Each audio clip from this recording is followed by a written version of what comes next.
Nous sommes arrivés à un point aujourd'hui où il est difficile d'admettre la vérité. De nos jours, le mensonge a pris le dessus sur la vérité.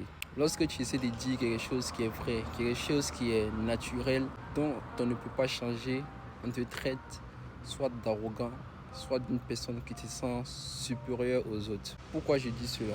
On a souvent des combats qui se font actuellement dans notre ère et on a le féminisme qui se battent contre les hommes toxiques, des hommes qui les agressent dans la rue. Et on a certaines personnes qui englobent tout le monde dans le sac, qui disent que tous les hommes sont de nature dangereux.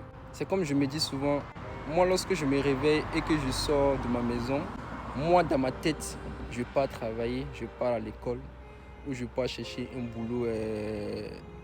Et il y a des personnes qui me voient dans la rue et qui se disent que la personne qui va là, c'est une personne dangereuse. Quand vous voulez lutter contre quelque chose et que vous essayez de généraliser tout ça, alors que ce sont les mêmes personnes qui sont à la tête et qui prennent vos décisions en compte, qui font passer vos lois, mais vous englobez tout le monde, soit disant que tous les hommes sont pareils. L'homme est de nature dangereux. Votre lutte, vous la faites contre qui?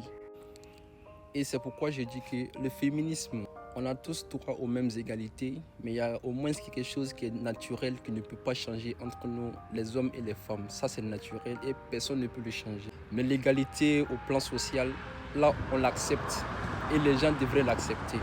C'est logique. Mais il y a des choses naturelles qui sont inchangeables et il faudrait que les gens aussi puissent l'accepter.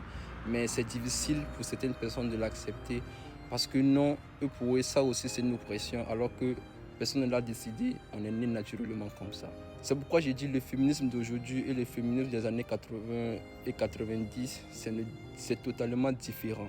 Eux, à leur temps, c'était une lutte qui était logique, mais maintenant, les filles et certaines femmes cherchent à éliminer les hommes sur cette terre. Et quand on voit des trains qui disent que des jours, un mois ou 24 heures sans les hommes, que ferons-vous et que ferons-nous les filles? Vous savez en ce moment que certaines filles sont dangereuses plus que les hommes.